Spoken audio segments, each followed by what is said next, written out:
Assalamualaikum warahmatullahi wabarakatuh. Perkenalkan, nama saya Wulan Oktari dengan NIM 19 10 30 10 79.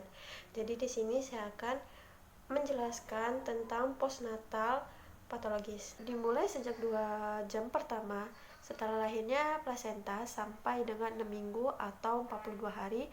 Setelah itu, selama masa nifas, ibu akan mengalami perubahan fisiologis. Perubahan terjadi pada sistem reproduksinya.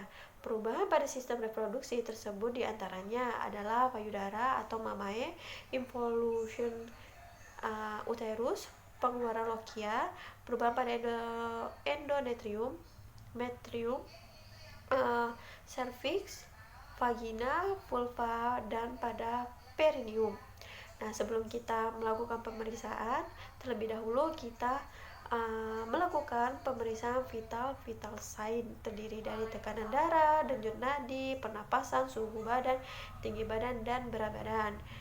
Pada ibu hamil, perubahan yang pertama terlihat pada payudaranya. Kolostrum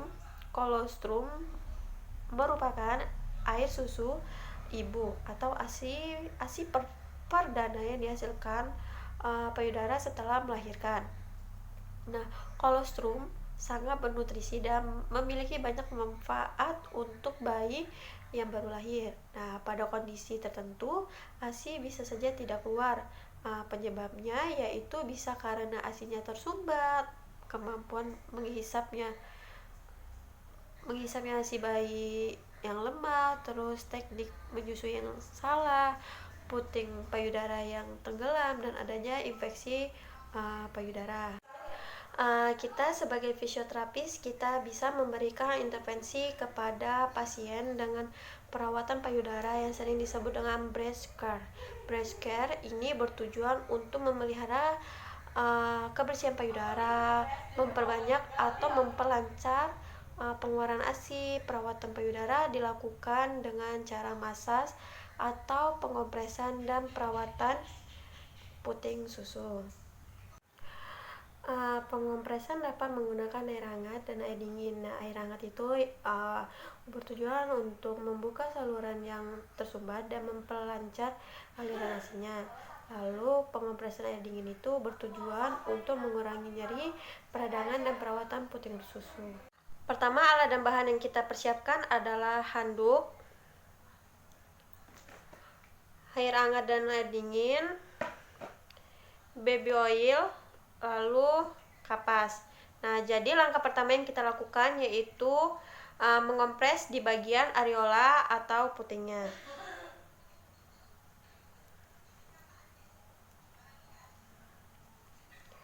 Lalu siapkan kapas. Lalu kita kasih baby oil. Kemudian kita taruh di putingnya. Tangannya seperti ini, mencengkram. Lalu diamkan selama 2-3 menit.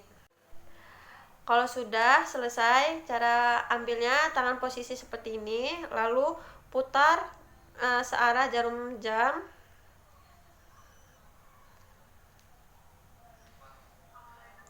Setelah itu kita kompres dengan air hangat agar memperlebar salurannya.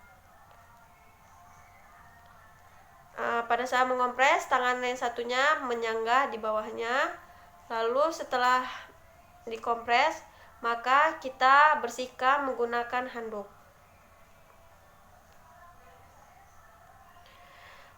Baik, selanjutnya kita akan melakukan masas atau pijat. Caranya ambil baby oil secukupnya, lalu usapkan kedua tangan. Lalu kita lakukan gerakan stretching dulu di bagian payudaranya, dan kita lakukan gerakan memutar ke arah luar seperti ini, lalu ke arah dalam.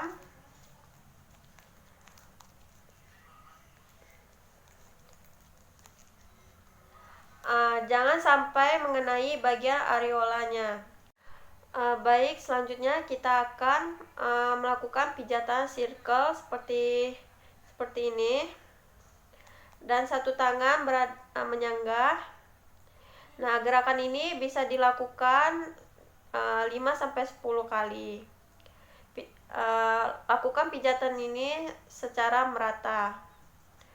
Selanjutnya kita akan melakukan gerakan seperti menyisir seperti ini.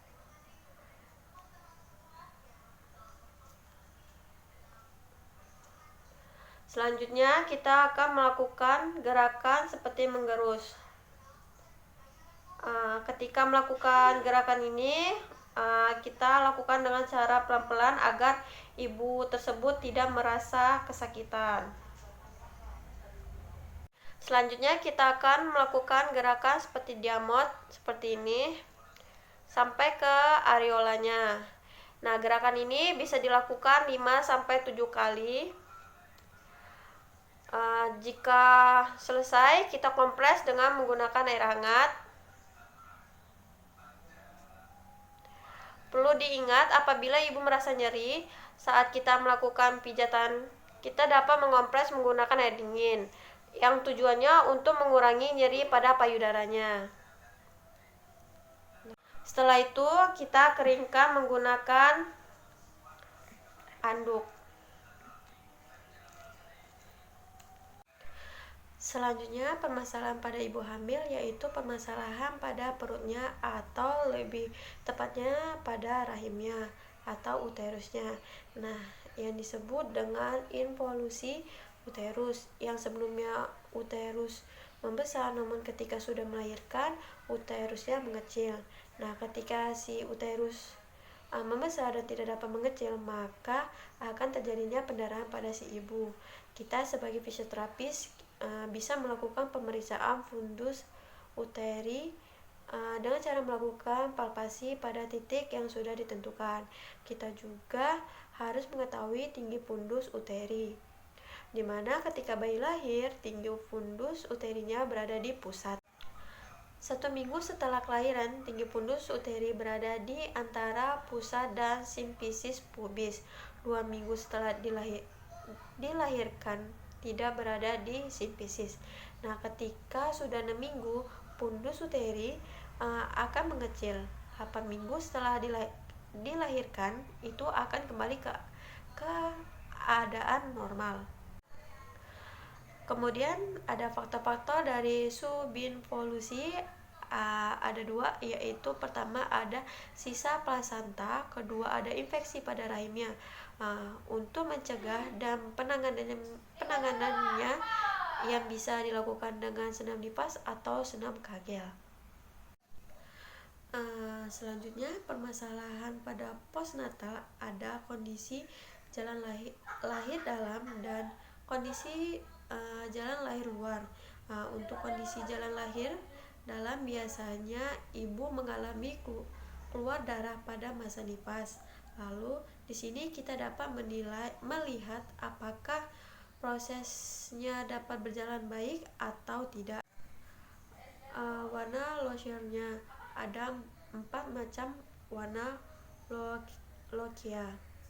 Yang pertama, lochia rubra 1-3 itu berwarna merah dan hitam.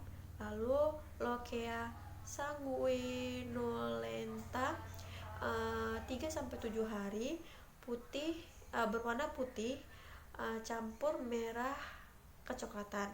Lalu lochia sorasa itu 7-14 berwarna kekuningan. Lalu yang terakhir lochia alba setelah hari ke-14 berwarna putih. Mungkin itu saja dari saya. Sekian, terima kasih. Wassalamualaikum warahmatullahi wabarakatuh.